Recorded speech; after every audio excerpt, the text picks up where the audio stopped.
اعوذ باللہ من الشیطان الرجیم بسم اللہ الرحمن الرحیم اللہم وفقنا لما تحب وترضى واجعل عاقبۃ امورنا خیرا ولا تکلنا الی انفسنا طرفۃ عین ابدا رب ادخلنی مدخل صدق واخرجنی مخرج صدق واجعل لی من لدنک سلطانا نصیرا۔ تبیین سورہ فاتحہ آیہ 4 مالک یوم الدین۔ اس سورہ مبارکہ میں خداوند تبارک و تعالیٰ نے انسان کی ہدایت کے لیے افتتاحی و ابتدائی سورہ میں الوہیت کا ذکر کیا ہے اور انسان کو زندگی کا نہج اور منہج معین کیا ہے، اور وہ منہج زندگی کے لیے بسم اللہ الرحمن الرحیم ہے۔ نام خدا پر انسان نے زندگی گزارنی ہے۔ نام خدا سے مراد یعنی نام اللہ، الہ کے نام پر انسان نے زندگی گزارنی ہے۔ الہ اللہ ہے اور اللہ کے سوا انسان کا کوئی الہ حاکم اور فرمان روا نہیں ہے۔ اور پھر انسان کو زندگی کے لیے الوہیت اللہ کے بعد، اقرار الوہیت اللہ کے بعد، تسلیم اللہ کی الوہیت کے سامنے ہو جانے کے بعد اللہ تعالیٰ کی ربوبیت ہے جو انسان کی ہدایت کے لیے دوسرا اہم موضوع ہے۔ الحمدللہ رب العالمین۔ انسان کو اور انسان کے علاوہ دیگر تمام عالمین و تمام کائنات کو پرورش کی ضرورت ہے، اور پرورش دہندہ اللہ ہے، اور اس پروردگار کی پرورش کے نظام پر انسان حمد خدا کرتا ہے، یعنی مدح و ستائش کرتا ہے۔ بے دیگر الفاظ اللہ تعالیٰ کی پرورش کے مشاہدے سے خود اللہ کی ثنا کرتا ہے تاکہ یہ پرورش اس کے بھی شامل حال ہو جائے۔ اور ہر دو مقام پر اللہ کی الوہیت، الہیت اور ربوبیت دونوں کا انداز رحمانی و رحیمی ہے، یعنی اللہ کی حاکمیت رحمانی ہے، انسان کے نفع میں ہے، اور اللہ کی ربوبیت بھی رحمانی و رحیمی ہے، یعنی انسان کے حق میں ہے۔ نہ اللہ کی حکومت میں انسان اللہ کے لیے کچھ کرتا ہے اور اللہ کے امور انجام دیتا ہے، بلکہ اللہ کی حکومت میں اللہ سے دریافت کرتا ہے اپنی ضروریات، اور اللہ کی ربوبیت کے نظام میں انسان اپنی پرورش کے وسائل اللہ سے دریافت کرتا ہے۔ اور تیسری چیز جو انسان کو اللہ تعالیٰ نے اس سورہ مبارکہ میں رہنمائی فرمائی ہے اور ہدایت کے لیے موضوع عنوان قرار دیا ہے، وہ مالکیت یوم الدین ہے۔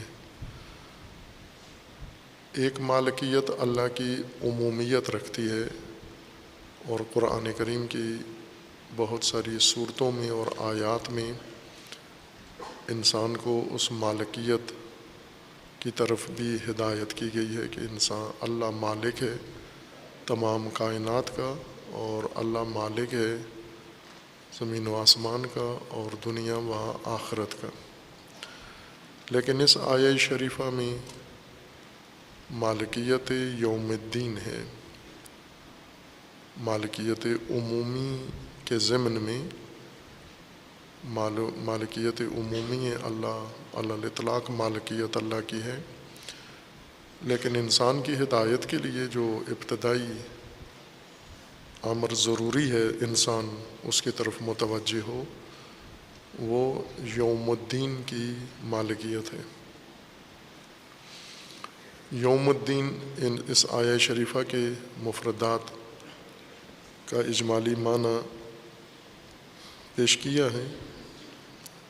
مالک اس ذات کو کہتے ہیں جو احاطہ رکھتی ہو دوسری شے پر، تسلط ہو اس کا اور اختیار ہو اس شے کا اس کے پاس، مالک کے پاس، اور اس کا دار و مدار اس دوسری شے کا، اس کے وجود کا، اس کی ذات اور اس کے تمام احوال ہونے نہ ہونے کا دار و مدار اسی مالک کے اوپر ہو۔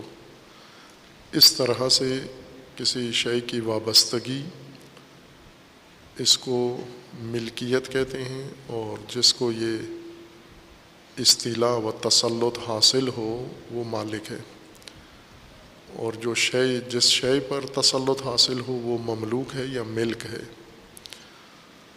اس معنی میں اللہ تعالی مالک مطلق ہے اور ہر چیز حقیقتاً مالک اللہ ہے، لیکن اللہ تعالیٰ نے اعتباری مالکیت انسانوں کے لیے مقرر کی ہے، اور اس میں بھی اشیاء کی ذات، اشیاء کے وجود، ان کی ہستی کا مالک انسانوں کو نہیں بنایا ہے، بلکہ ان اشیاء کے فوائد اور ان کی منفعت کا مالک انسانوں کو بنایا ہے، اور وہ بھی مالکیت اعتباری، یعنی اعتبار کی ہے، فرض کی ہے یہ مالکیت انسان کے لیے کہ اپنی ضرورت کے مطابق ان اشیاء سے استفادہ کر سکتا ہے۔ جن اشیاء سے استفادہ کر رہا ہے ان اشیاء کی عینیت، ان کی ذات اور ان کی حقیقت کا مالک پھر بھی انسان نہیں ہوتا۔ اللہ کی مالکیت حقیقی ہے، اور یہی بنیاد ہے انسان کی ہدایت کے لیے۔ اگر اس ایمان اعتقاد کے ساتھ انسان زندگی گزارے کہ میں کسی چیز کا مالک نہیں ہوں، نہ میں ہوں نہ میرے علاوہ کوئی دوسرا، کوئی انسان کائنات میں کسی چیز کا مالک نہیں ہے، ہمیں صرف استفادے کی اجازت ہے اشیاء کے ساتھ، اور استفادے کی اجازت کو مالکیت اعتبار کیا گیا ہے۔ باقی داستان انسان کو خود سمجھ میں آ جاتی ہے جب اسے یہ بنیاد معلوم ہو کہ مالکیت میری نہیں ہے، مالکیت اللہ کی ہے، اور مالک نے استفادہ کے لیے یہ اشیاء میرے اختیار میں قرار دی ہیں، اور وہ بھی یہ طے کر کے، معین کر کے کہ مجھے ان اشیاء سے کیا فائدہ حاصل کرنا ہے اور کتنا فائدہ حاصل کرنا ہے۔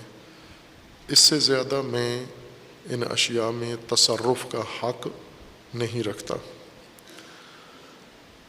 خوب اسی بنیاد پر پھر آگے انسانی معیشت کا نظام بنتا ہے، انسانی ضروریات کا نظام بنتا ہے، انسانی تجارت کا نظام قائم ہوتا ہے، پیداوار کا نظام اسی بنیاد پر قائم ہوتا ہے، مالکیت الہی پر۔ اللہ کی ملک میں، اللہ کے ملک میں، اللہ کی مملکت میں انسان کتنا مجاز ہے، کتنی اس کو اجازت ہے، اسی پر سارا اجتماعی ڈھانچہ کھڑا ہوتا ہے۔ اجتماعی نظام انسان کا جس کا اہم پہلو معیشتی پہلو ہے انسان کا، وہ سارا نظام اسی بنیاد پر قائم ہوتا ہے۔ لیکن مد نظر آیہ شریفہ میں یعنی سورہ مبارکہ فاتحہ کی آیہ چہارم میں مالکیت اللہ کا ذکر ہے، اور وہ بھی خصوصاً یوم الدین کی مالکیت کا، اور یہ مالکیت بھی انسان کی ہدایت کی بنیاد ہے، یوم الدین کی مالکیت۔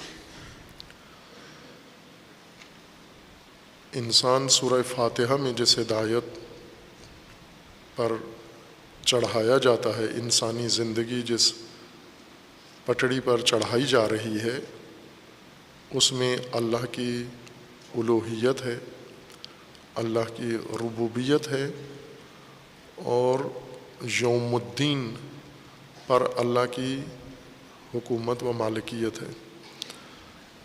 یعنی انسان تحت حاکمیت اللہ اور تحت ربوبیت الہیہ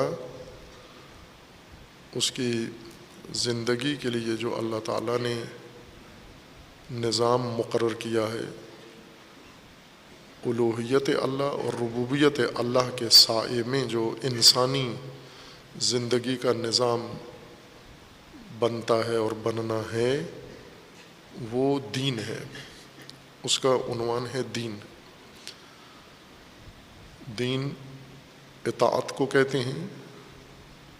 باقی جو معانی دین کے لیے ذکر کیے گئے ہیں اور تفسیر کی اور نصاب کی کتابیں بھری ہوئی ہیں اس الجھن اور کنفیوژن سے کہ دین کے معانی متعدد ہیں، اسی بنیاد پر قرآن کریم کی آیات میں جا بجا لفظ دین جب استعمال ہوا ہے، ہر آیت میں ایک الگ معنی دین کا کیا گیا ہے۔ یوم الدین میں دین کا معنی سزا و جزا ہے اور جزا ہے۔ آگے دیگر آیت کے اندر دین کا معنی احکام و شریعت ہے۔ کسی جگہ دین کا معنی کوئی عہد ہے، کسی جگہ دین کا معنی کچھ ہے۔ دین کا ایک ہی معنی ہے، عربی زبان میں ایک ہی معنی ہے، اس معنی کے لوازمات ہیں، وہ معنی نہیں ہیں، معنی کے متعلقات ہیں اور معنی کے لوازمات ہیں۔ بعض اوقات اگر قرینہ موجود ہو کہ یہاں پر دین کے معنی کے لوازم مد نظر ہیں، تو اس قرینہ کی روشنی میں ہم معنی دین کا لازمہ مراد لیں گے۔ لیکن اگر ایسا کوئی قرینہ موجود نہ ہوا تو دین کا اصلی معنی مراد لیں گے، جیسا دیگر معارف دین میں معالم دین میں عرض کیا ہے، جیسے تقوی۔ تقوی کا معنی ڈر نہیں ہے، تقوی کا معنی پرہیز بھی نہیں ہے، تقوی کا معنی حفاظت ہے۔ حفاظت کے لوازمات میں سے ڈر اور پرہیز ہے۔ اگر کسی قرآن کی آیت میں قرینہ موجود ہوا کہ یہاں پر حفاظت کا لازمہ مراد ہے، تو اس قرینے کی مدد سے لازمہ معنی مراد لیں گے، اور اگر ایسا قرینہ نہ موجود ہوا تو اس صورت میں اصل معنی حفاظت ہی مراد لیں گے۔ اور یہی قانون پورے قرآن میں ہے کہ ہم پہلے الفاظ قرآن کریم کے معانی تشخیص دے لیں، کیا ہیں اصلی معانی، ان اصلی معانی کے لوازمات کیا ہیں، اور پھر ہم قرآن کریم کی مختلف آیات میں استعمال ہونے والے ان الفاظ کے معانی کا تعین کریں گے کہ اصلی معانی مراد ہیں یا اصلی معانی کے لوازم مراد ہیں۔ یہ قرائن بتائیں گے یا قرائن سے آیت کا خالی ہونا ہمارے لیے معین کرے گا اور مشخص کرے گا۔ مالک کا ایک اصلی معنی ہے، ایک ہی معنی ہے، کئی معانی نہیں ہیں مالک کے۔ یوم کا ایک معنی ہے عربی زبان میں، کئی معانی نہیں ہیں، مصادیق متعدد ہوتے ہیں معانی کے۔ جیسے لفظ انسان اس کا ایک معنی ہے، لیکن اس کے 700 کروڑ مصادیق ہیں، جتنے افراد ہیں۔ یہ معانی نہیں ہیں لفظ انسان کے، یہ لفظ انسان کے معنی کے مصادیق ہیں، یہ مختلف نام اور مختلف افراد۔ دیگر معانی میں بھی یہی قانون ہے، مالک کا ایک معنی ہے، یوم کا ایک معنی ہے، دین کا بھی ایک معین معنی ہے، اور وہ ہے اطاعت۔ دین اطاعت کو بھی کہتے ہیں، دانا اطاع۔ اسی طرح دین اس قانون ضابطے کو بھی کہتے ہیں جس کی اطاعت کی جائے، جس کی اطاعت لازم ہے۔ اس لازم الطاعہ ضابطے کو بھی، چونکہ اطاعت کو کوئی فرمان چاہیے ہوتا ہے، حکم چاہیے، ضابطہ قانون چاہیے، تو وہ قانون بھی دین کہلاتا ہے جس کی اطاعت کی جائے۔ اور قرآن کریم میں دین سے مراد اللہ تعالیٰ کے احکام اور اللہ تعالیٰ کے فرامین ہیں جو انسان کی ہدایت کے لیے مقرر ہوئے ہیں۔ چونکہ یہ اطاعت ان کی لازمی ہے۔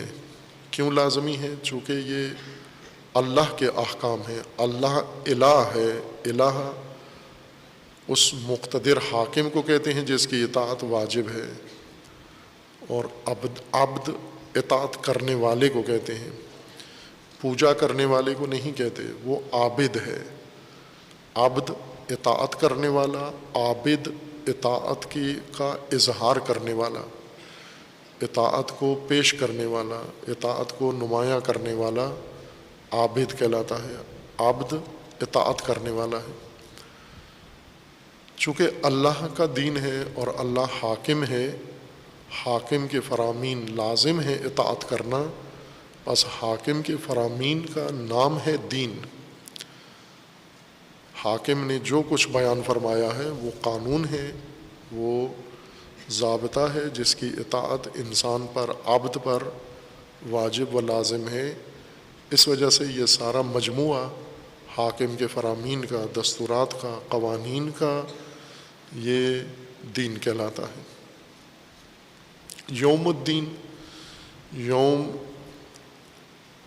زمانے کو کہتے ہیں، مطلق زمان، کوئی بھی زمانہ یوم کہلاتا ہے، لیکن مقدار کے لحاظ سے یوم کی کوئی حد معین نہیں ہے کہ کتنی مقدار کے زمانے کو یوم کہا جاتا ہے۔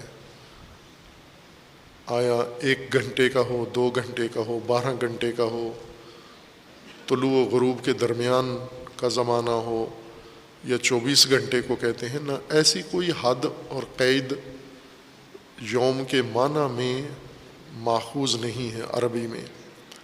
یوم زمان کو کہتے ہیں اس لحاظ سے کہ قلت و کثرت اور مقدار کے لحاظ سے کوئی بھی زمانہ یوم کہلا سکتا ہے، لیکن دوسری طرف سے ایک خصوصیت اس کے لیے ہوتی ہے، یعنی زمان کو یوم اس وقت کہتے ہیں جب ایک زمانہ جتنا بھی ہو، چھوٹا یا بڑا، طولانی یا مختصر، اس کے اندر کوئی خاص امر واقع ہوا ہو۔ وہ زمانہ جو کسی امر کے لیے مخصوص ہوتا ہے، کسی کام کے لیے معین زمانہ، کسی امر کے لیے معین مختص زمانہ، کسی واقعہ کے لیے مختص زمانہ، کسی رویداد کے لیے مختص زمانہ۔ انسانی یا کائنات کے اندر موجود جو حوادث ہیں، واقعات ہیں، ظہورات ہیں، مختلف امور ہیں، ان کے وقوع کے لیے جو زمانہ معین ہوتا ہے اس کو یوم کہتے ہیں۔ مقدار کے لحاظ سے غیر محدود ہوتا ہے، لیکن اس خصوصیت کے لحاظ سے مختص ہوتا ہے کہ اس میں حتماً کوئی ایسا واقعہ یا ایسا امر ظہور ہونا ہو جو انسان کے لیے یا نظام ہستی کے لیے ایک نمایاں واقعہ شمار ہوتا ہے، چشمدید واقعہ شمار ہوتا ہے۔ اس واقعے کے رونما ہونے کا زمانہ یوم کہلاتا ہے۔ جس طرح مادی امور کی طرف بھی یہ یوم منسوب کیا گیا ہے، غیر مادی امور کی طرف بھی، مثلاً زمانہ جنگ، یوم التقى الجمعان، دو گروہوں کے ملنے کا زمانہ، یا یوم نزول عذاب، جب فلاں قوم پر عذاب نازل ہوا، یا فلاں قوم کے اندر یہ خاص واقعہ رونما ہوا. یہ سب یوم یا ایام کہلاتے ہیں یہ امور. ان میں اس سورہ مبارکہ میں، سورہ فاتحہ کی آیہ 4 میں یوم کا اضافہ ہے دین کی طرف، یعنی دین کے ظہور کا زمانہ، زمانہ ظہور دین، زمانہ نفاذ دین. دین سے مراد وہ اللہ کے احکام، فرامین، دستورات، قوانین کہ انسان پر جن کی اطاعت لازم ہے، انسان نے جن قوانین کی اطاعت کرنی ہے وہ دین ہے. انسانی زندگی کی مختلف شکلیں ہیں. انسانی زندگی اس پہلو سے، ایک تو زمان میں انسان کی زندگی بسر ہو رہی ہے، اور ہر زمانہ جب انسان کا زندگی کا گزرتا ہے، مختلف نسلیں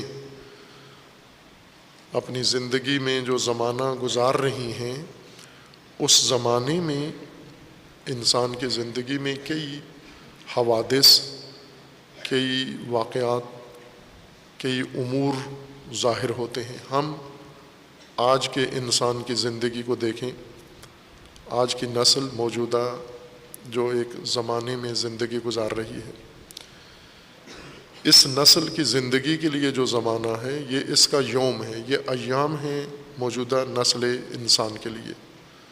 سابقہ جو زمانہ گزرا ہے وہ سابقہ نسلوں کے ایام ہیں، وہ یوم ان کا تھا.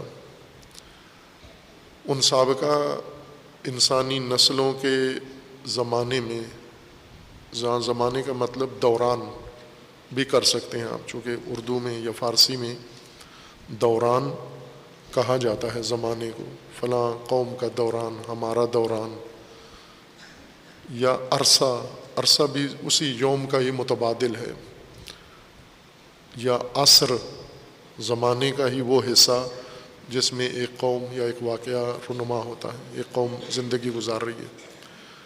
عصر حاضر ہم جس کو کہتے ہیں، عصر حاضر یعنی موجودہ انسانی نسل جو زمین پر زندگی گزار رہے ہیں، ان کا زمانہ عصر حاضر کہلاتا ہے. دوران حاضر یا یوم، الیوم یہ کہلاتا ہے، آج کا زمانہ یعنی موجودہ دور جو گزر رہا ہے. اس موجودہ دور میں جو اس انسان کے لیے، اس نسل کے لیے ہے، یہ کس یعنی یہ موجودہ انسان یا موجودہ نسل جس دور میں زندگی گزار رہی ہے، تو اس دور کی ان کی ساری چیزیں لحاظ کی جائیں. اس دور میں ان کی معیشت کیسے ہے، اس دور میں ان کا سیاست کیسی ہے، نظام کیسا ہے، اس دور میں ان کا تعلیم کا نظام کیسا ہے، اس دور میں موسم کیسا ہے، اس دور میں ترقی کیسی ہے، اس دور میں زراعت کیسی ہے. یہ سب انسانی زندگی کے مختلف پہلو ہیں اور بدلتے رہتے ہیں. ہر نسل میں یہ چیزیں مختلف ہوتی ہیں. جیسے آج کل جو موجودہ انسان جس زمانے میں دور میں گزر رہا ہے، یہ ٹیکنالوجی کا زمانہ ہے. سابقہ نسلیں جو گزری تھیں ان میں ٹیکنالوجی موجود تھی، لیکن اتنی ترقی یافتہ نہیں تھی جتنی آج ہے. اس سے پہلے والی نسل میں ٹیکنالوجی بالکل ابتدائی اور بنیادی مرحلے میں تھی، اور اس سے پہلی نسل بالکل ٹیکنالوجی کے بغیر زندگی گزار رہے تھے. بس اس پہلو سے ٹیکنالوجی کے ظہور و حضور کے اعتبار سے ہر نسل کا ایک اپنا دور ہے، ہر نسل کا ایک زمانہ ہے، یوم ہے. اور اسے ہم جیسے آج کی نسل کو کہتے ہیں نا عصر ٹیکنالوجی، زمانہ ٹیکنالوجی، یہ ٹیکنالوجی کا زمانہ ہے۔ پہلے بھی تقسیم کیا گیا ہے اس طرح انسانی تاریخ کو، مورخین نے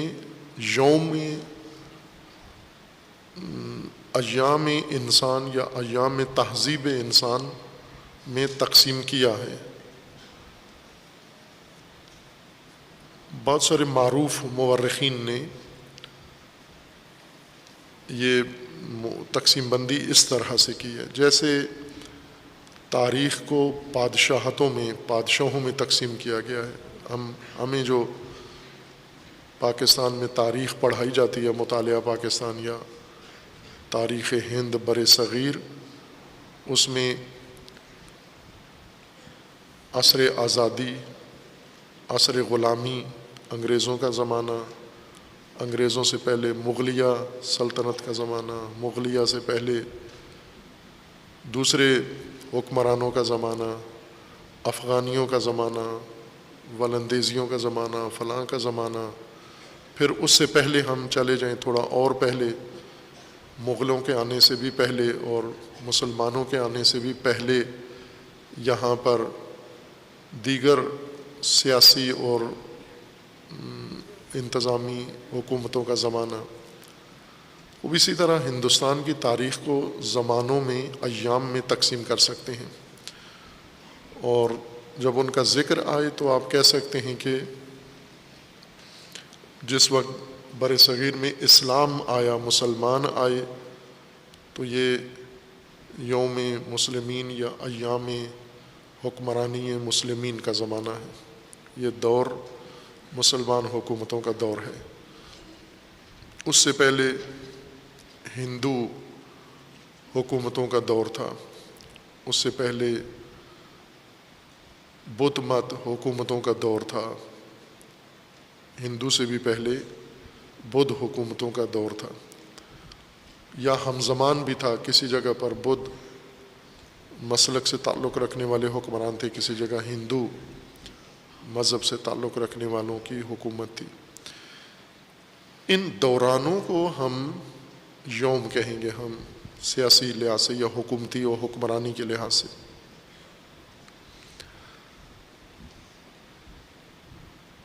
جس طرح ٹیکنالوجی کے لحاظ سے آج کی نسل عصر ٹیکنالوجی کہلاتی ہے یا عصر ترقی کہلاتا ہے، عصر سائنس یہ زمانہ کہلاتا ہے، سابقہ ادوار میں انسانی تاریخ کو اس پہلو سے تقسیم کیا گیا ہے، جیسے عصر حجر، پتھر کا دور، انسان نے، ہمارے آباء و اجداد نے ہزاروں سال پہلے، کئی ہزار سال پہلے زمین پر جب زندگی گزاری تھی تو یہ زندگی نہیں تھی، شہر نہیں تھے، عمارتیں نہیں تھیں، گاڑیاں نہیں تھیں، ایندھن نہیں تھا، یہ بستیاں اس طرح سے نہیں تھی، کھیتی باڑی ایسے نہیں تھی، بلکہ جنگلی زندگی تھی ان کی، جنگلوں میں دیگر حیوانات کی طرح یہ بھی جنگلوں میں زندگی گزارتے تھے اور جنگلی جانور پکڑ کے شکار کر کے کھاتے تھے۔ ان کے پاس وسائل نہیں تھے، شکار کے وسیلے بھی نہیں تھے، کھیتی باڑی کے نہیں تھے۔ آہستہ آہستہ اپنی ضرورتوں کے مطابق اسی زمین پر موجود وسائل سے انسان آشنا ہوتا گیا ہے، واقف ہوتا گیا ہے۔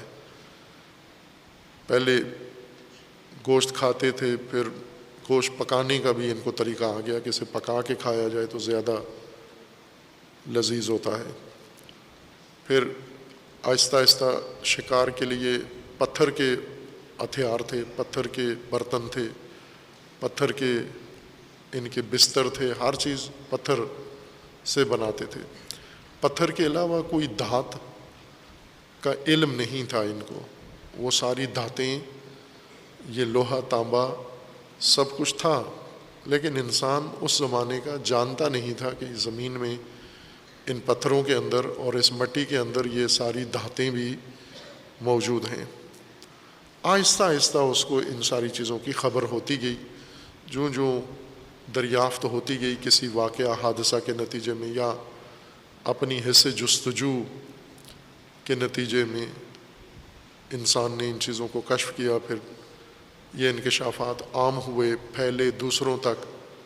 ایک علاقے کے کسی ایک فرد نے ایک انکشاف کیا، اس سے پورے علاقے میں لوگوں نے اس کی تقلید کی، پھر دوسرے علاقوں کے افراد کو یہ آگہی پہنچی، اور اس طرح سے انسانی زندگی مختلف ہوتی گئی۔ بس ایک دور ہمارا انسانوں کا عصر حجر کہلاتا ہے، دور حجر، زمانہ حجر، پتھر کا دور۔ اور ایک زمانہ اس دور حجر، اس کو دور غار بھی کہتے ہیں، غاروں میں رہتے تھے انسان، پتھروں کے پہاڑوں کے اندر غاریں بنا کر اس میں رہتے تھے۔ ابھی بھی ہیں وہ طرز تعمیر، وہ طرز سکونت ابھی بھی ہے، بعض علاقوں میں ابھی بھی اس کا رواج ہے، خصوصاً پاکستان میں یہ خیبر پختونخوا میں سرحد، سابق سرحد میں، اس کے کئی علاقوں میں ابھی تک یہ پہاڑوں کے اندر، افغانستان میں ابھی بھی ہے اور خیبر پختونخوا میں ابھی بھی ہے، یہ غاریں بناتے تھے، کھودتے تھے۔ چونکہ وہ غاریں خصوصاً آج شاید یہ سیمنٹ کی عمارتوں سے کہیں زیادہ مفید وہ عمارتیں ہیں جن میں آپ کو گرمی سردی کے لیے کسی وسیلے کی ضرورت نہیں ہے۔ یہ غاریں گرمیوں میں جتنی گرمی شدید ہوتی ہے یہ اتنی ٹھنڈی ہوتی ہیں، اور سردیوں میں جتنی باہر زمین کا باہر کا درجہ حرارت ٹھنڈا ہوتا ہے، کم ہوتا ہے، غار کے اندر درجہ حرارت زیادہ ہوتا ہے، بڑھ جاتا ہے۔ یہ طبیعی طریقہ ہے، زمین کے اندر کا ٹیمپریچر اور زمین کے باہر کے ٹیمپریچر میں یہ تناسب ہے۔ تو وہ اس ضرورت کے لیے ابھی بھی بناتے ہیں لوگ یہ غاریں۔ آپ جو بیسمنٹ بناتے ہیں زیر زمین عمارتوں کے نیچے، وہ عموماً اوپر والے طبقے سے زیادہ ٹھنڈے ہوتے ہیں بیسمنٹ نیچے۔ وہ اسی قانون کے تحت ہے کہ وہ زمین کا ٹیمپریچر، درجہ حرارت زمین کی بیرونی سطح سے مختلف ہوتا ہے ہمیشہ۔ یہ دور غار بھی کہلاتا ہے، دور حجر بھی ہے۔ یہ یوم الحجر ہے یا یوم الغار انسان کا، یعنی اس وقت تہذیب کے لحاظ سے دیکھیں تو یہ تہذیب تھی ان کی۔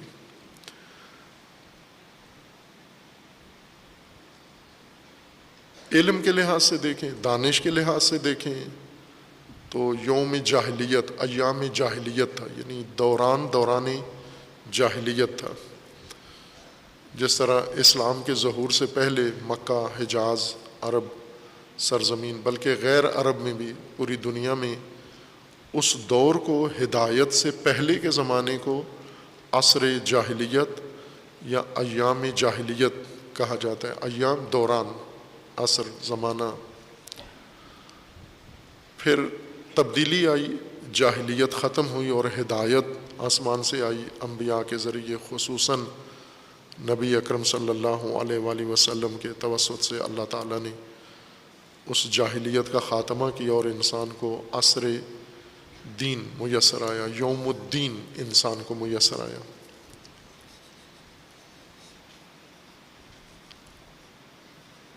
مکہ سے آغاز ہوا یوم الدین کا، عصر دین کا، زمانہ دین کا، اور پھر تدریجاً مکہ میں یوم الدین شروع ہوا، لیکن یوم الدین کا صحیح مصداق پہلے مدینہ بنا، یثرب بنا، کہ یثرب اور مدینہ یا مکہ پہلے یوم الجاہلیت میں زندگی گزار رہا تھا۔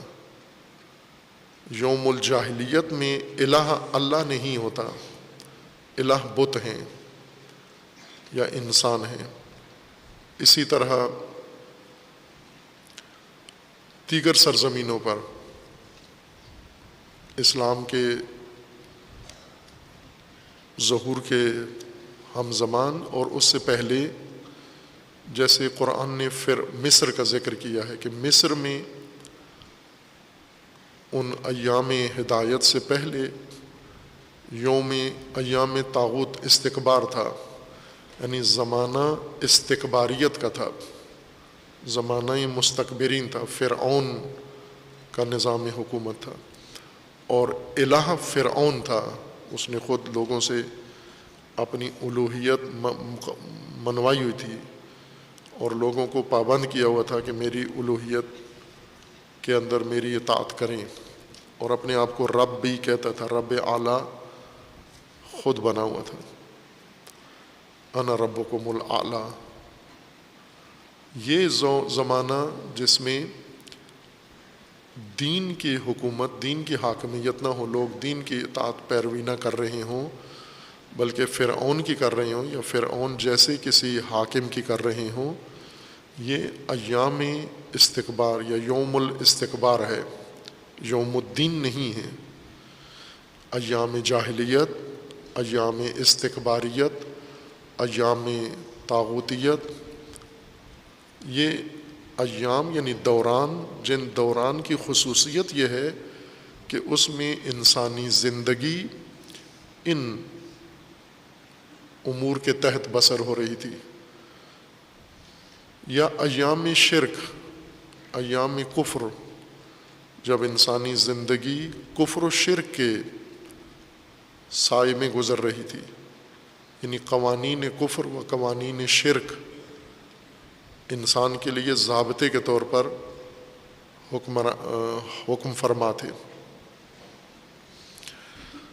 خوب اس اثناء میں جب انسان کی زندگی مختلف ادوار میں گزری ہے، ادوار میں جاہلیت کا زمانہ، محرومیت کا زمانہ، پسماندگی کا زمانہ، مستکبریت کا زمانہ، کفر و شرک کا زمانہ، طغیان کا زمانہ، اس دوران ایک انسانی زندگی کے لیے نظام اللہ کی طرف سے مقرر ہوا ہے جس کو دین کہا گیا ہے، اور جب انسانی زندگی دین کے تحت آ جائے اور دین حکم فرما ہو جائے، دین کی حکومت ہو جائے، دین کی حاکمیت ہو جائے، اور انسان دین کی پیروی قبول کر لے، یہ یوم الدین کہلاتا ہے انسان کے لیے۔ یہ زمانہ، یہ عصر، یہ دوران یوم الدین ہے،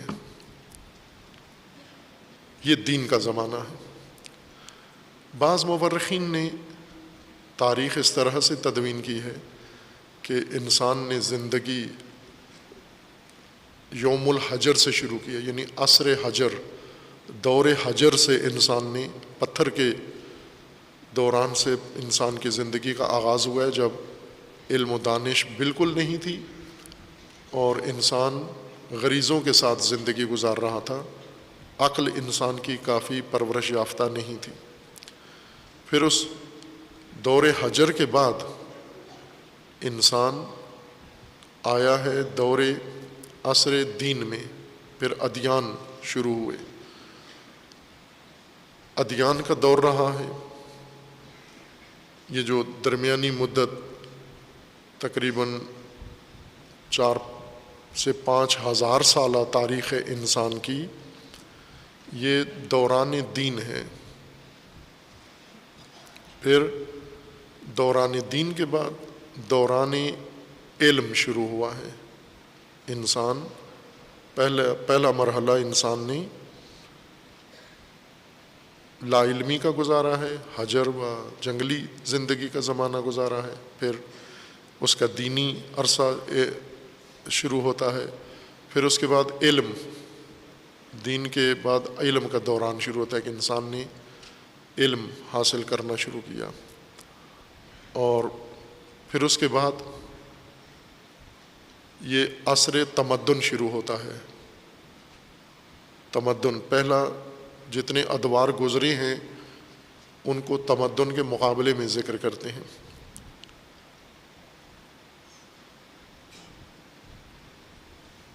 یہ جو زمانے کے اوپر تقسیم کیا گیا ہے، یعنی ان ایام میں انسانی زندگی اس دوران اور اس نظام میں گزر رہی تھی۔ اپنے پیمانے پر، اپنے ضابطے پر انہوں نے یہ تقسیم کیا ہے کہ ایک وقت انسان مجموعی طور پر انسان اس ابتدائی لا علمی کی زندگی سے نکل کے دینی زندگی میں آیا، پھر دینی زندگی سے نکل کے علمی زندگی میں آیا، فلسفی زندگی میں آیا، پھر فلسفی زندگی سے نکل کے سائنس کی زندگی میں آیا، تمدن کی زندگی میں آیا، اور اس وقت موجودہ انسان عصر تمدن، دور تمدن اس کا یہ زمانہ کہلاتا ہے۔ اب یہ تقسیم درست ہے یا نہیں یہ الگ بات ہے، ہم صرف یہ جاننا چاہ رہے ہیں کہ قرآن کریم میں بھی، عربی میں بھی، عربی کے علاوہ دیگر زبانوں میں بھی انسانی زندگی کے مختلف ادوار، مختلف دوران، مختلف عصر، مختلف جو گزرے ہیں دورانیے، ان کو ان ناموں سے یاد کیا گیا ہے۔ یہ ایک رائج محاوراتی زبان ہے۔ یوم حجر، یوم الدین، یوم العلم، ایام جاہلیت، ایام تمدن، ایام تہذیب۔ مثلا ہم اپنے پاکستان میں دیکھیں تدریجاً انسان کے دوران بدلے ہیں۔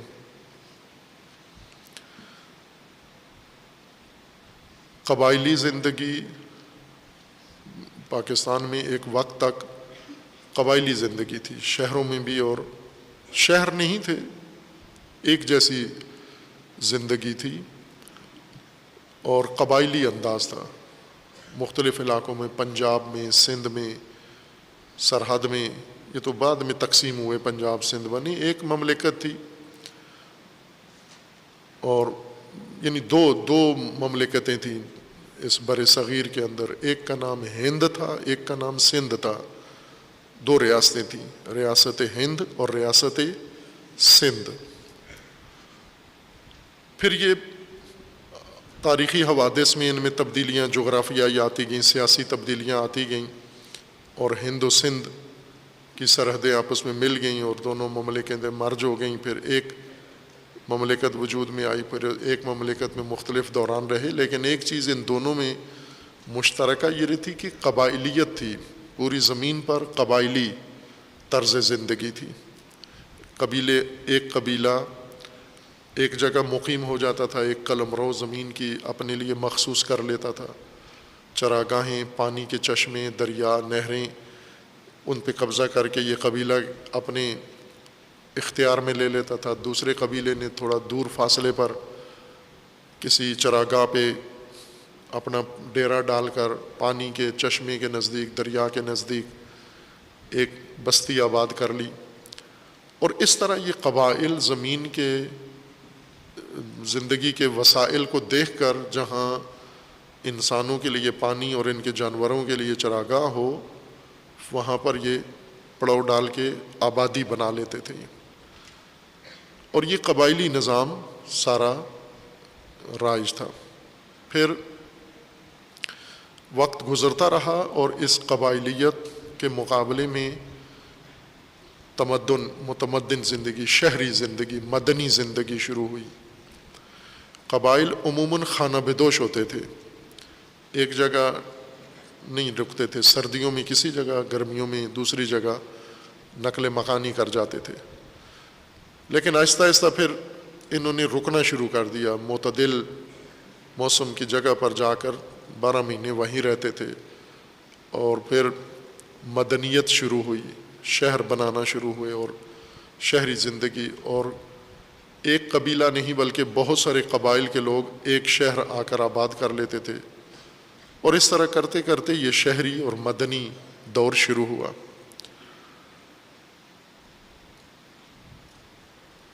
یہ جو تبدیلی ہے ابھی بھی آپ دے سکتے ہیں پاکستان کے مختلف علاقوں میں، ابھی بھی خالص قبائلیت ہے، تمدن نہیں ہے، مدنیت نہیں ہے، بالکل قبائلیت ہے۔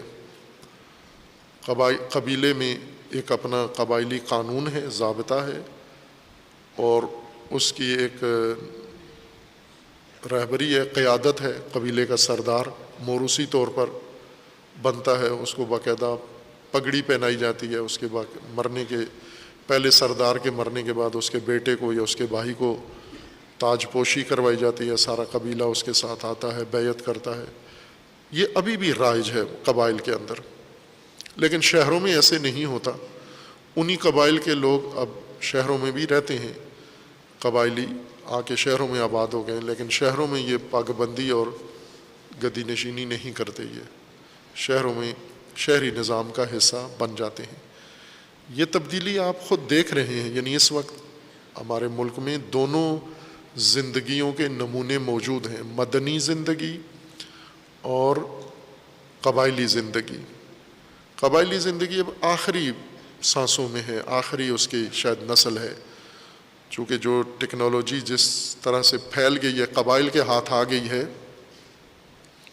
اور قبائلی نئی نسل ٹیکنالوجی سے جڑ گئی ہے، متصل ہو گئی ہے، اور انہوں نے مدنی زندگی کو دیکھ لیا ہے اور مدنی زندگی میں آ گئے ہیں.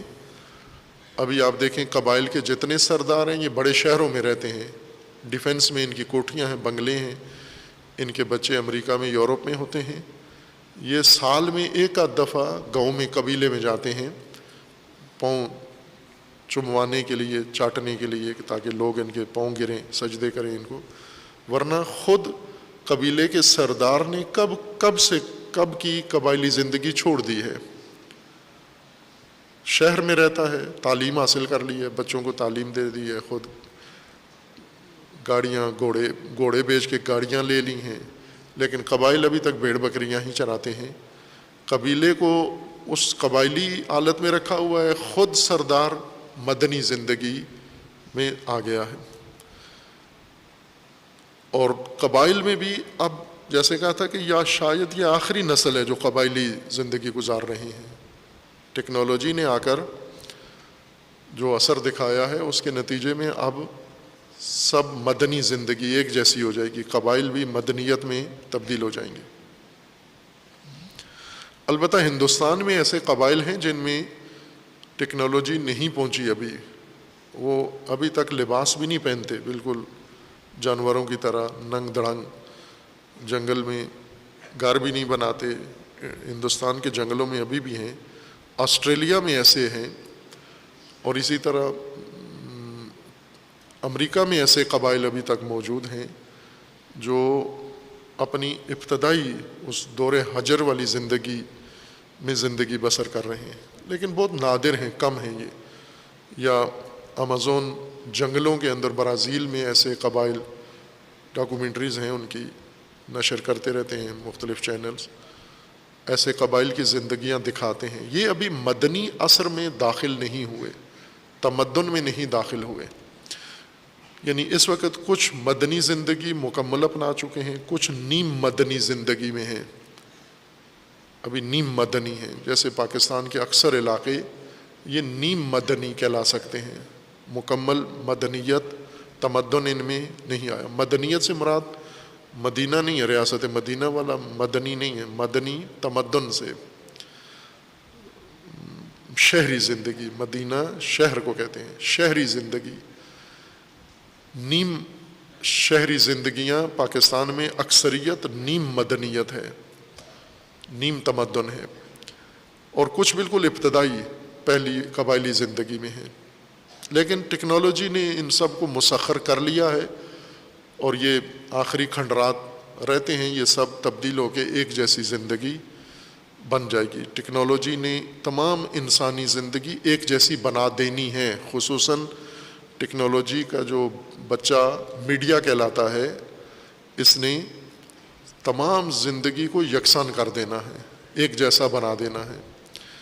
اور وہی اس کے مقابلے میں رہ سکیں گے جو خود اپنے تہذیب، تمدن یا اپنی مدنیت کو محفوظ رکھنے کی صلاحیت زیادہ رکھتے ہیں، طاقت ہے ان کے اندر زیادہ، وہی ٹک پائیں گے. ورنہ ایک معاشرہ، ایک سوسائٹی پوری دنیا پر قائم کر دیں گے، یا جیسا ہو رہا ہے.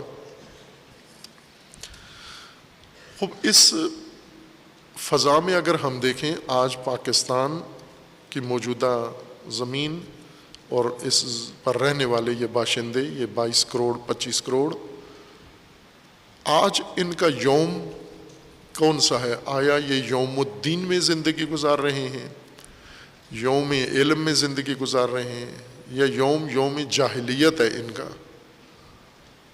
ان کی عملی صورتحال، عملی زندگی کو دیکھیں، ان پر قوانین کون سے لاگو ہیں، حکمران کون سے مسلط ہیں، ماحول کون سا ہے، تہذیب و تمدن کون سی ہے. پھر آپ کو پتہ چلے گا کہ اس یوم کا کیا نام ہے. آیا یہ یوم الدین میں ہم زندگی گزار رہے ہیں یا نہ؟ یوم الدین ابھی ہم یوم قبائلیت سے، زندگی قبائلی سے زندگی شہری میں تو آ گئے، لیکن جاہلیت سے دین میں نہیں آئے. یوم الجاہلیہ میں زندگی گزار رہے ہیں، ایام جاہلیت ہیں، دور جاہلیت ہے. یوم الدین اس وقت ہوگا جب آپ کا نظام دین ہو، دین آپ کا نظام بن جائے، نظام زندگی. یعنی دین آپ کا تمدن ہو، دین آپ کی تہذیب ہو، دین آپ کی حکومت ہو، دین آپ کی ریاست ہو، دین آپ کا تربیتی نظام ہو، دین آپ کا تعلیمی نظام ہو، دین آپ کی معیشت ہو، دین آپ کی سیاست ہو. اس وقت آپ عصر دین، دور دین اور ایام دین میں جی رہے ہیں. نمازیں پڑھنے سے، روزے رکھنے سے یوم الدین نہیں ہو جاتا. یوم الدین ہوگا اقامت الدین سے. اقامہ دین کریں. ہم نے ابھی دین اقامہ نہیں کیا. زیادہ سے زیادہ دین پڑھ لیا ہے، نصاب میں پڑھ لیا ہے، مجلسوں میں سن لیا ہے، تقریروں میں سن لیا ہے، دین کی معلومات لی ہیں ہم نے. اور دین کی معلومات سے یہ زمانہ دین، یہ عصر دین اور یہ وقت یوم الدین نہیں کہلاتا. جب تک انسانی زندگی کا مکمل نظام، اس کی بنیاد بھی اور اس کا سایہ بھی دین نہیں بن جاتا، مکمل طور پر دین اطاعت میں نہیں آ جاتا، ہم یوم الدین سے بہت دور ہیں. خب جس کا یوم ہوگا، جس نظام کا، جس نظریے کا، جس عقیدے کا یوم ہوگا، اسی کی مالکیت بھی اسی لحاظ سے ہوگی. مثلا آپ سیاست میں جمہوریت، نعرہ ہے پاکستان میں جمہوریت کا، ورنہ جمہوریت پاکستانی سرحدوں کے اندر آئی ہی نہیں ہے. یہ مسلم بات ہے، پاکستانی سرحدیں جمہوریت پر بند ہیں، قدغن ہے کہ نہیں آ سکتی جمہوریت. جمہوریت میں جو جمہوری حربے ہیں، جمہوریت کا مطلب ہوتا ہے وہی جس طرح علامہ اقبال نے کہا کہ 200 خر، 200 گدے مل کے یہ جو نظام تشکیل دیں وہ جمہوریت ہے. گریز از طرز جمہوری غلام پختکاری شو، کہ از مغز 200 خر کار انسانی نمی آید. 200 گدے ان کے دماغ سے انسان کا کام نہیں انجام پایا جا سکتا. 200 گدے مل کے انسان کا دماغ نہیں بنتے، بلکہ 200 گدے مل کے 200 گدوں کا دماغ بنتا ہے. جمہوریت میں دھوکہ، فریب، جمہوریت کے اصول چند سیاست دانوں نے اور چند رہنماؤں نے تدوین کیے ہیں، مشترکہ ہیں، سب ایک جیسے ہیں. سب قدیمی ترین جمہوری سلطنت کے اصول جو چانکیہ نے لکھے ہیں ارتھ شاستر میں، پھر اس کے بعد یہ اصول جمہوری اقتدار کے حصول کے حربے اور ہتھیار کس طرح سے اقتدار پرست اقتدار میں آئے، دھوکہ دے کے، مکر کر کے. یہ بنو امیہ میں خصوصاً جو معاویہ بن ابی سفیان نے اصول سیاست تدوین کیے ہیں جمہوری، اور پھر آخری جس شخص نے ان کو علمی شکل دی ہے ان اصولوں کو، وہ ہے میکیاولی، جو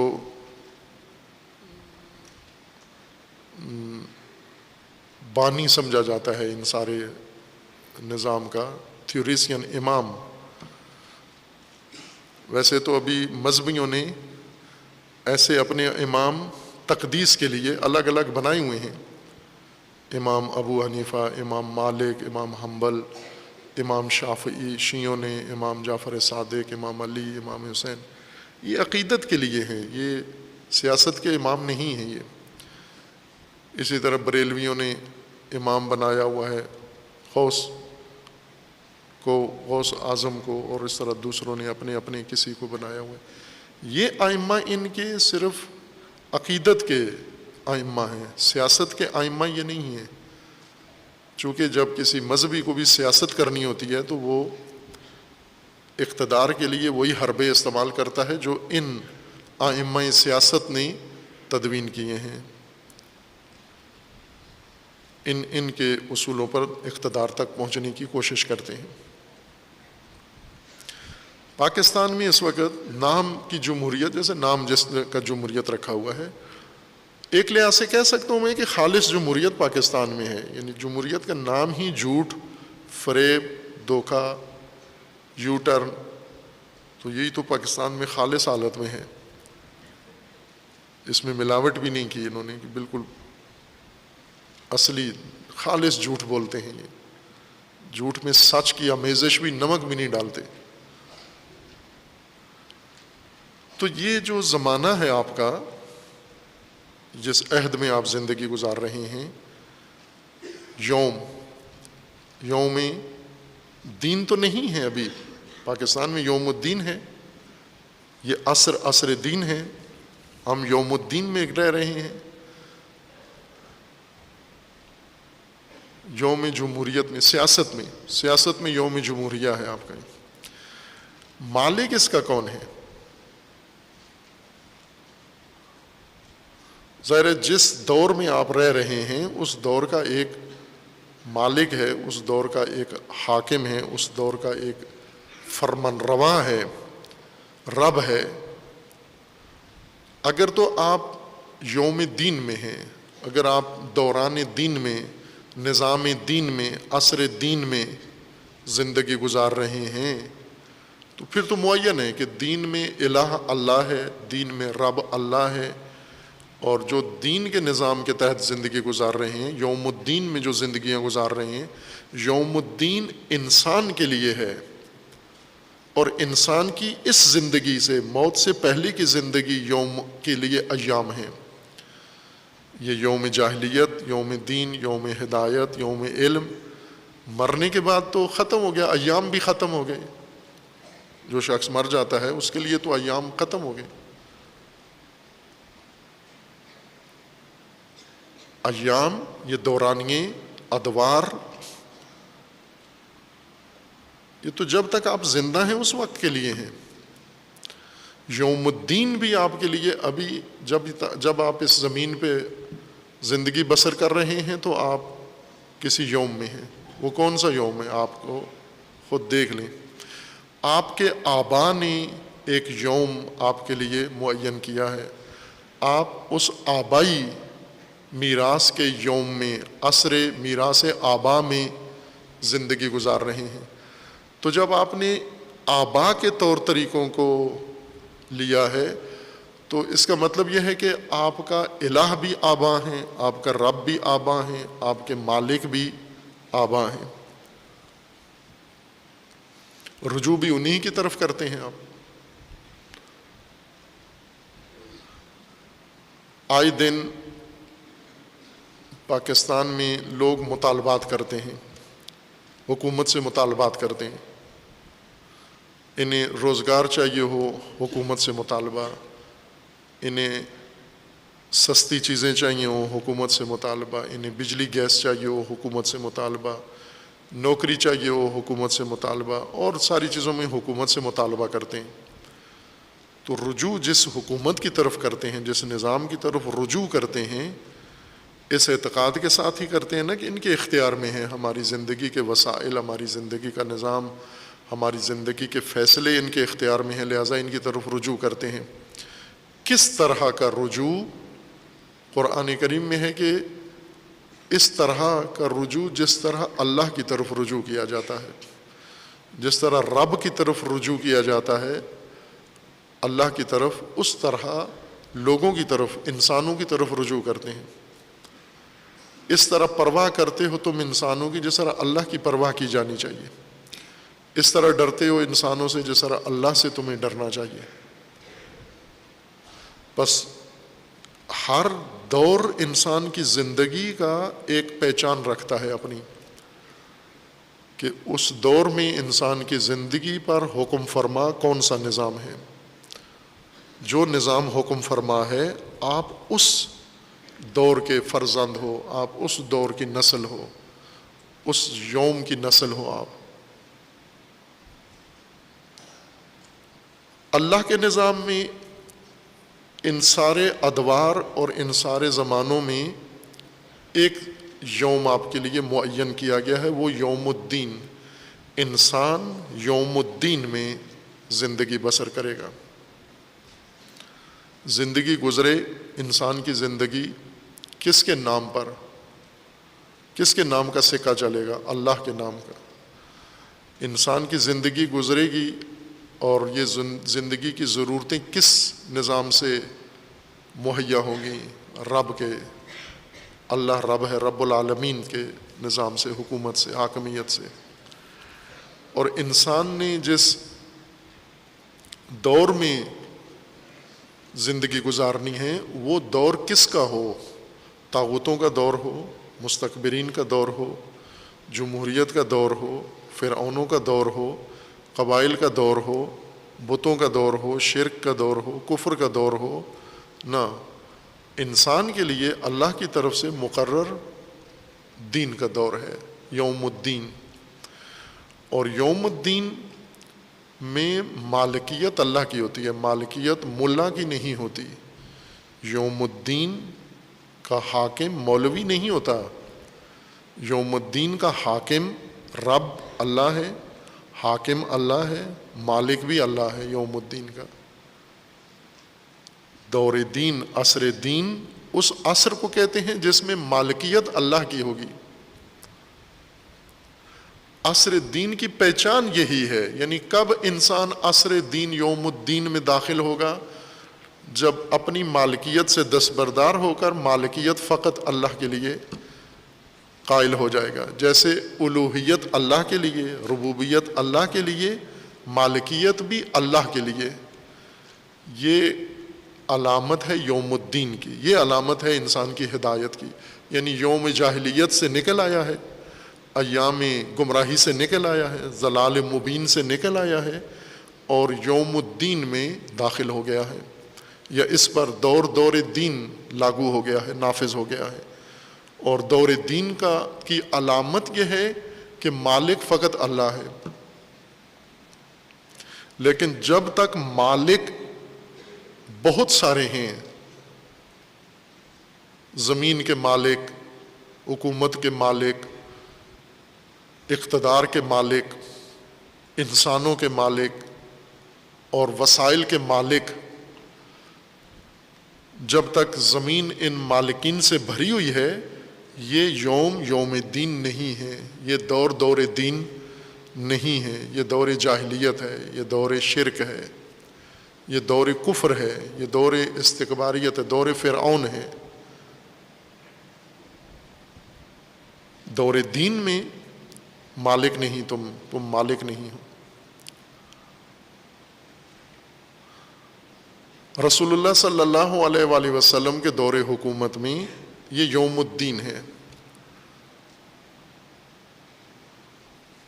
جو کچھ درآمد ہوتی ہے، اول یہ کہ انسان، جیسے رسول اللہ صلی اللہ علیہ وآلہ وسلم مکہ سے ہجرت کر کے مدینہ گئے، تو مدینہ مالکین کا شہر تھا، اور مکہ سے مہاجرین گئے، مہاجرین یعنی کسی چیز کے مالک نہیں ہیں۔ مدینہ میں جو مسلمان ہوئے وہ ہر چیز کے مالک ہیں، اپنے گھروں کے اپنے باغات کے، اپنے کھیتوں کے، اپنی ہر چیز کے مالک ہیں۔ ان سے مہاجرین نے زمینیں خریدی نہیں ہیں۔ رسول اللہ نے یہ نہیں فرمایا کہ اگر جس کا 2 کنال کا گھر ہے 1 کنال مہاجر کو بیچ دے، نہ، اسی زندگی میں مہاجر کو شریک کر لے اسی گھر کے اندر۔ جو وسائل آپ کے پاس ہیں وہ وسائل میں اس دوسرے مسلمان کو شریک کر لو، یعنی حق تصرف اس کا بھی اتنا ہی ہو جائے جتنا تمہارا ہے اس میں۔ انہوں نے بھی احتجاج نہیں کیا کہ یہ تو ہمارا ہے سب کچھ، ان کو ہم کیوں دیں، یہ جو مکیوں کو کیوں دیں، یہ تو سارا ہمارا ہے۔ چونکہ یوم الدین شروع ہو گیا تھا، یوم جاہلیت میں یہ مالک تھے ہر چیز کے، یوم الدین میں ہر چیز کی مالکیت اللہ کے پاس ہے، اور اللہ نے اپنے بندوں کو حق تصرف دیا ہے، مالکیت اعتباری، فائدہ ان تمام وسائل کا بندوں کے لیے قرار دیا ہے، اور اس فائدے میں جو اللہ نے ان کے لیے مقرر کیا ہے اس میں دوسروں کا بھی حق ہے، لہٰذا انہوں نے ان کو شریک کر لیا۔ لیکن رسول اللہ صلی اللہ علیہ وآلہ وسلم کے بعد حکومت اسلامی، نظام امامت اور ایک انتظامی سربراہ امامت اور ایگزیکٹو اتھارٹی میں فرق ہے۔ ہم عموماً نہیں، چونکہ سرسری لیتے ہیں، دین ذاکروں سے سنتے ہیں، اور ذاکروں کی خوبی یہ ہے کہ وہ کسی سے سنتے بھی نہیں ہیں، وہ بناتے ہیں، گھڑتے ہیں دین۔ یہ واقعاً شیعہ قوم کے لیے ایک دلچسپ چیز ہے کہ جس طبقے سے یہ دین سیکھتے ہیں، باقی اقوام اپنا دین اپنے علماء سے سیکھتے ہیں، ان کے علماء وہ دین اپنے مدرسوں میں جا کر پڑھتے ہیں۔ ہماری قوم دین ذاکروں خطیبوں سے سیکھتے ہیں، ذاکر خطیب کہیں سے بھی دین نہیں سیکھتے۔ اب آپ خود دیکھ لیں کہ ان عوام کی دینی معرفت کہاں ہوگی جن کو دین سکھانے والے کہیں سے بھی دین نہیں سیکھتے، ایک دن بھی ضروری نہیں سمجھتے۔ بلکہ مجھے یاد ہے ایک طالب علمی کے زمانے میں پاکستان کے ایک علاقے میں تبلیغ کے لیے آغاز، اس وقت کوئی اتنی تقریر کا ڈھنگ بھی نہیں آتا تھا، ابھی بھی نہیں آتا، اس وقت بالکل ہی نہیں آتا تھا۔ ایک جگہ امام بارگاہ کو محرم میں تالا لگا ہوا تھا، تو وہاں جانا ہوا محرم سے پہلے۔ ان سے پوچھا کہ آپ کے شہر میں کون مجلس پڑھ رہا ہے، عشرہ کون پڑھ رہا ہے؟ انہوں نے امام بارگاہ کی بڑی تعریفیں کی کہ ہمارا اتنا بڑا امام بارگاہ ہے، اتنی اس پہ لاگت آئی ہے، اتنا بڑا حال ہے۔ تو میں نے پوچھ لیا کہ ابھی جو محرم آ رہا ہے تو اس میں یہاں عشرہ محرم کون پڑھے گا؟ تو انہوں نے کہا کوئی نہیں پڑھے گا، پڑھنے والا کوئی بھی نہیں ہے۔ تو پوچھا کیوں نہیں کوئی پڑھنے والا؟ باہر کیف انہوں نے اپنے دلائل دیے کہ یہاں مومنین پیسے نہیں دیتے، فیسیں نہیں دیتے، پڑھنے والا کوئی نہیں ہے، کوئی مفت میں پڑھنے کے لیے تیار نہیں ہے۔ تو وہ بدقسمتی ان کی کہ یہ بات انہوں نے مجھے بتائی، تو میں نے کہا کہ میں پڑھتا ہوں، آپ تالا کھولو اس کا، میں پڑھتا ہوں بغیر فیس کے، مفت میں پڑھتا ہوں، آپ صرف تالا کھولو۔ اسپیکر ہے تو انہوں نے وہ پھر بھی جان چھڑانے کی کوشش کی انہوں نے، لیکن اصرار کیا میں نے کہ یہ پڑھنی ہے میں نے، یہ معیوب بات ہے محرم میں امام بارگاہ کو تالا لگا ہوا۔ کھلوا لیا تالا، پھر میں نے پڑھنا شروع کیا۔ انہوں نے وہ پہلے سے ان کا معمول تھا کہ ایک نوحہ خان پارٹی بلاتے تھے، جو نوحہ پڑھاتے تھے، وہ مجلس کوئی نہیں پڑھتا تھا لیکن نوحہ ہوتا تھا، روزانہ تبرک تقسیم ہوتا تھا، نوحہ پڑھتے تھے وہ۔ تو وہ نوحہ خان پارٹی بھی اسی ایک کمرے میں، وہ پوری ٹیم 15-16 آدمی رکے ہوئے تھے ایک کمرے میں، میں ایک ہی اس محوطے میں۔ تو چونکہ آپس میں کوئی آشنائی نہیں تھی، وہ الیک سلیک کی حد تک ہوتی تھی، بات چیت نہیں تھی ان نوحہ خانوں سے۔ ایک دن وہ سردیوں کا موسم تھا تو وہ دھوپ پہ بیٹھے ہوئے تھے، میں بھی باہر دھوپ پہ مطالعہ کر رہا تھا، تو قریب چارپائیاں تھیں، الیک سلیک کوئی حال احوال پوچھا، نام پتہ پوچھا، یہ میرے خیال میں کچھ 6 محرم کی بات ہوگی. تو انہوں نے پھر بتایا کہ اس طرح ہم تیاری. مجھے کہا کہ آپ کا تو کام آسان ہے، کتاب لے کے ممبر پہ بیٹھ جاتے ہو. اچھا، اس عشرے اور امام بارگاہ کی خوبی یہ تھی کہ اس میں بندہ کوئی نہیں ہوتا تھا مجلس سننے والا، صرف سپیکر ہوتا تھا، باہر لوگ سنتے تھے. پتہ نہیں سنتے تھے یا نہیں سنتے تھے.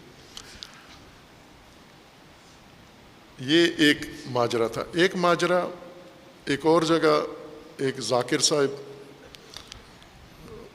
ان سے اسی طرح مجلس میں اکٹھے ہوئے ایک ہی جگہ، وہ بھی مجلس پڑھتے تھے، میں بھی پڑھتا تھا. تو انہوں نے ایک دن مجھے کہا کہ آپ کی مجلس تو بہت آسان ہے، ہم جو پڑھتے ہیں بہت مشکل ہے. میں نے کہا کیسے؟ کہنے لگے کہ آپ کتاب اٹھاتے ہو، کھول کے ممبر پہ سامنے رکھ کے کتاب سے پڑھنا شروع کر دیتے ہو، تو یہ تو مشکل کام نہیں ہے. تو میں نے کہا آپ کیا کرتے ہو؟ تو انہوں نے کہا ہم تو گھڑتے ہیں، پڑھتے نہیں ہیں، بلکہ یہی الفاظ تھے اس کے، ہم تو گھڑتے ہیں. اور آپ کو پتہ ہے گھڑنا کتنا مشکل کام ہے. یہ پہلے ہم پورا مضمون بناتے ہیں، گھڑتے ہیں، ادھر ادھر سے جمع کرتے ہیں، پھر وہ اس کو بڑے سٹائل کے ساتھ، تفنن کے ساتھ پیش کرتے ہیں. آپ سیدھی سیدھی گفتگو کر دیتے ہو، اس کا نام تقریر رکھا ہوا ہے، نہ اس میں خطابت ہوتی ہے، نہ اس میں کوئی داستان ہوتی ہے، کتاب دیکھ کے پڑھنا شروع کر دیتے ہو. میں نے تصدیق کی کہ ایسا ہی ہے، آپ کا کام بہت مشکل ہے. چونکہ دین گھڑنا بہت مشکل ہے، دین پڑھنا کم مشکل ہے، تو آپ گھڑتے ہو، بناتے ہو باقاعدہ. تو یہ ایک حقیقت ہے یہ کہ ہمیں جو لوگ دین سکھاتے ہیں انہوں نے خود کہیں بھی نہیں سیکھا ہوا،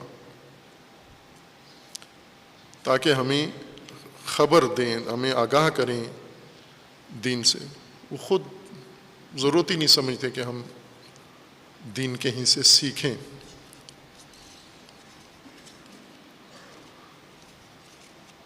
رسول اللہ صلی اللہ علیہ وآلہ وسلم کے بعد جو ایک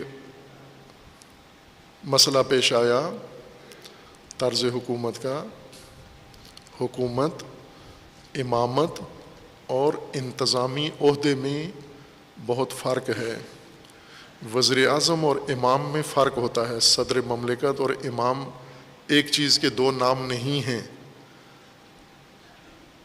امام یوں نہیں ہوتا جو شہر کا نظام چلا لے. بعض لوگ ہیں جو ایڈمنسٹریشن میں بہت اچھا تجربہ ہے، دنیا میں اچھے ایڈمنسٹریٹر ہیں، پاکستان میں بھی بعض اچھے مدیریتی طاقت ہے ان کے اندر. لیکن امامت کا نظام یوں نہیں ہوتا کہ شہر کا نظم و نظام، ٹریفک ٹھیک کر لی جائے، آٹا سستا پیش کر دیا جائے، تنور وقت پہ کھول لیے جائیں، لوڈ شیڈنگ نہ ہو. یہ انتظامی صلاحیتیں ہیں. امام بھی اگر سربراہ مملکت ہو، امام معصوم، تو بجلی کا کام کسی ادھر عام آدمی کو ہی سونپیں گے، کسی انجینئر کو ہی. یوں نہیں ہے کہ امام خود اس پاور ہاؤس میں جا کر بیٹھ کے اور بریکر آن آف کرنا. امام کا کام یہ ہے کہ بجلی کے بریکر آن کرنا، بریکر آف کرنا. یہ تو کوئی بھی آدمی کر سکتا ہے اور کرائیں گے بھی اسی طرح. امام علی بھی جب حکومت تھی امام علی کے رسول اللہ کی، تو یہ کام عام لوگوں سے کرواتے تھے جو معصوم نہیں تھے. رسول اور نبی امام ہیں. امام کا کام دین کی بنیادوں کو محفوظ رکھنا ہے. سب سے بڑی بنیاد کیا ہے؟ یوں نہیں کہ انتظامی جذبے میں آ کر آپ دین کی بنیادوں کو ہی ختم کر دو. دین کی بنیاد یہ ہے کہ الوہیت اللہ کی ہی رہے گی، حاکمیت اللہ کی رہے گی. حاکم اللہ ہے. ربوبیت اللہ کی رہے گی، مالکیت اللہ کی رہے گی. یہ امامت کا نظام ہے. لیکن اگر آپ امام کی جگہ فقط ایک ایڈمنسٹریٹر بٹھا دیں تو وہ نظم و نظام تو ٹھیک بنا لے گا، لیکن وہ یہ نہیں کر سکے گا کہ لوگ اللہ کی الوہیت میں، عبدیت میں رہیں اور ربوبیت اللہ کی قائم رکھیں اور مالکیت اللہ کی ہو. خصوصاً جو کام اس سے بہت جلدی خراب ہو جائے گا وہ مالکیت کا قانون ہے. رسول اللہ صلی اللہ علیہ وآلہ وسلم نے مدینے کے مالکین کی مالکیت میں مکہ کے مہاجرین کو شامل کر دیا۔ کس بنیاد پر یہ استحقاق تھا مہاجرین کو؟ انصار کے مال میں کیوں حق دیا؟ کس بنیاد پر؟ چونکہ مالک اللہ ہے، آپ اس سے استفادہ کر سکتے ہو۔ اور یوں نہیں کہ پھر ان مہاجرین کے مدیون ہو گئے، مقروض ہو گئے کہ مہاجرین نے کل کو کما کے یہ سارا خرچہ واپس لوٹانا ہے، واپس بھی نہیں لوٹانا۔ اللہ اگر مالک ہے اور اللہ نے اپنی ملک تمہارے سپرد کی ہے استفادے کے لیے، تو یہ استفادہ ضرورت کے طور پر سب کے لیے ہے، اور آپ کو استفادے میں دوسروں کو بھی شریک کرنا ہے۔ لیکن اگر تم مالک بن گئے پھر کسی کو اس میں ہاتھ نہیں، پاؤں نہیں رکھنے دیتے۔ اور یہی کام ہوا رسول اللہ صلی اللہ علیہ وآلہ وسلم کے بعد۔ جس پہلو سے غفلت ہوئی وہ یہی تھا، مالکیت۔ رسول اللہ نے انصار کی مالکیت میں مہاجرین شامل کر دیے، اور بعد کے ادوار میں مالکیت کا دائرہ اتنا پھیلا کہ مسلمان مالک بن گئے بڑی بڑی جائیدادوں کے، جہاں سے خرابی شروع ہوئی، جہاں سے دینی سلطنت کے ستون کمزور پڑ گئے، منہدم ہو گئے۔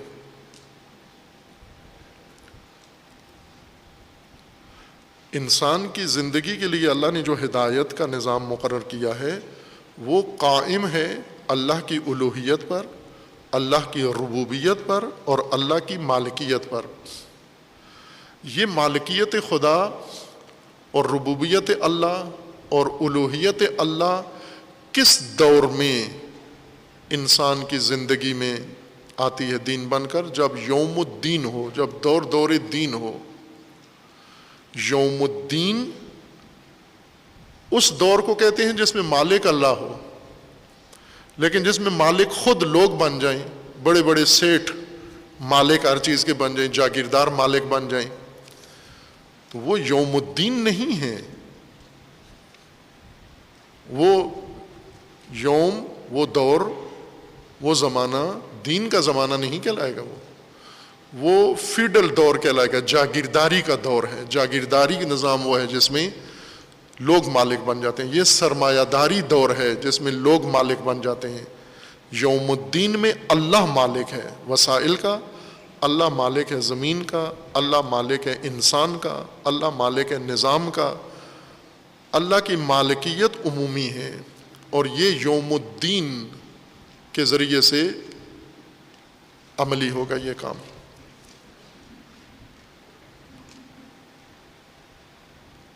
مالک یوم الدین، بسم اللہ الرحمن الرحیم۔ زندگی اللہ کے نام پر، بنام خدا زندگی ہے، سکہ اللہ کا چلے گا، حاکمیت اللہ کی ہے، کیونکہ وہ الہ ہے، وہ اللہ ہے، وہ حاکم ہے۔ الحمدللہ رب العالمین، وہ عالمین کا رب ہے اور انسان کا پرورش دینے والا۔ وسائل اس کے ہیں، زندگی اس کی ہے، حیات اس کی ہے، اس کی پرورش اس کے اختیار میں ہے اور نظام اس کا ہے۔ اور وہ الرحمن الرحیم، وہ رحمان ہے، وہ رحیم ہے، یعنی اس کی ربوبیت، اس کی پرورش کا جو نظام ہے وہ رحمانی اور رحیمی ہے۔ ہر ضرورت مند کو اس کی ضرورت کا وسیلہ اس تک خود اللہ نے ربوبیت کے نظام کے تحت پہنچانا ہے۔ مالک یوم الدین، اور وہ مالک ہوگا یا مالک ہے یوم الدین کا۔ یوم الدین اگر انسانوں نے قائم کر لیا، انسانوں کا یوم، اپنا یوم بدل کے یوم جاہلیت، یوم الشرک، یوم الکفر، یوم الاستکبار، اس سے بدل کر اپنا یوم الدین بنا لیا، تو پھر مالک اللہ ہوگا۔ یوم الدین میں مالک اللہ ہے۔ ہم نے سیدھا یوم الدین، مالک یوم الدین کو کہا قیامت کا مالک، روز جزا و سزا کا مالک اللہ ہے۔ اب یہ دنیا میں کون مالک ہے؟ دنیا میں تو کہا ہم خود مالک ہیں، مرنے کے بعد پھر اللہ مالک ہے۔ یہاں تک ہم مالک ہیں، یہاں تک جاگیردار مالک ہیں، یہاں تک سیٹھ مالک ہیں موت تک، پھر اس کے بعد اللہ مالک ہے نا، یہاں اللہ مالک ہے۔ آپ کی زندگی، آپ کی موجودہ اس دور میں، اس یوم میں، یوم الدین، یوم جاہلیت سے اور یوم طغیان سے نکل کر یوم الدین ایجاد کریں یا یوم الدین قائم کریں، یعنی اپنا یوم، اپنا دوران، اپنا زمانہ دین بنائیں، دین آپ کا زمانہ کہلائے، اور اس دور دین میں مالک اللہ ہے۔ اس دین کا بھی مالک اللہ ہے، انسان کا بھی مالک اللہ ہے، وسائل کا بھی مالک اللہ ہے، کائنات کا بھی مالک اللہ ہے، ہر چیز کا مالکیت علی الاطلاق اللہ کی ہے۔ یوم الدین میں یوم ظرف ہے مالکیت کے لیے، ہم نے خود یوم کو کہا کہ یہ مملوک خود یوم ہے، یوم ظرف مالکیت ہے کہ تمام مالکیت یوم الدین وہ دور کہلاتا ہے جس میں تمام مالکیت انسان اللہ کے لیے قرار دے، وہ یوم الدین ہے۔ اگر انسان نہ بھی مانے تو بھی مالکیت اللہ کی ہے، یوں نہیں کہ اگر ہم یہ کہیں کہ یہ ہمارا مال ہے تو اس وقت اللہ کی مالکیت ختم ہو جاتی ہے، یا اللہ کے ساتھ ہمارا مالکیت پہ جھگڑا ہے، اللہ کا کہنا ہے یہ میری مالکیت ہے، ہم کہتے ہیں ہماری مالکیت ہے، کیس عدالت میں پہنچا ہوا ہے، جج نے فیصلہ کرنا ہے مالک اللہ ہے یا ہم ہیں۔ ہر صورت میں اللہ مالک ہے، لیکن یہ اللہ کی مالکیت کا شعور اور اللہ کی مالکیت کا ادراک انسان کو ہونا ضروری ہے۔ انسان کی ہدایت کے لیے اللہ کی مالکیت کا نظریہ اعتقاد اور زندگی کی بنیاد انسان کے لیے ضروری ہے۔ انسان مالک بن کر ہدایت نہیں پا سکتا، اللہ کی مالکیت کا اقرار کر کے ہدایت پا سکتا ہے، اور انسان اللہ کی مالکیت تک کب پہنچتا ہے؟ جب انسان کا دور زندگی یوم الدین ہو، یوم زندگی، ایام زندگی ایام الدین ہو، دین اس کا دوران شمار ہو۔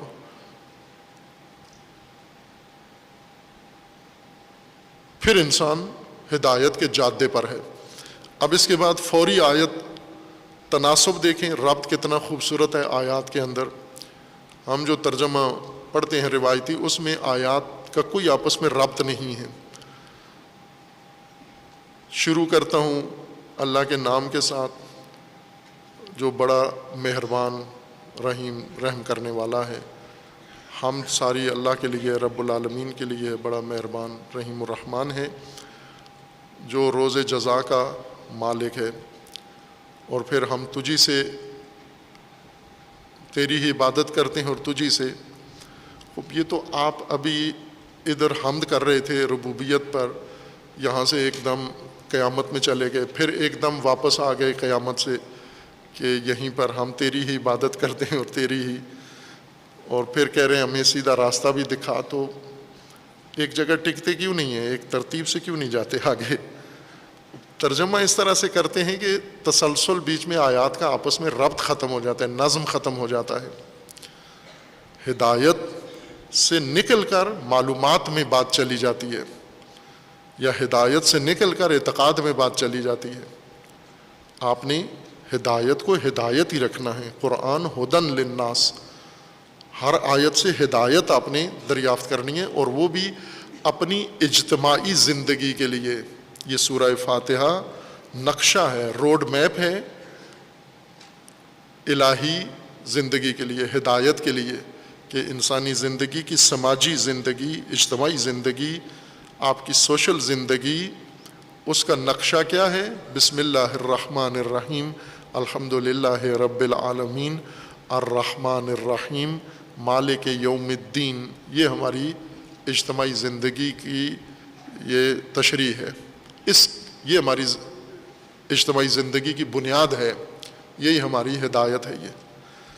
اس ہدایت پر پھر آگے آیات آگے بڑھ رہی ہیں، آگے جا رہی ہیں، یہ انشاءاللہ بعد میں پیش ہوں گی۔ وصلی اللہ علی محمد وآلہ طیبین۔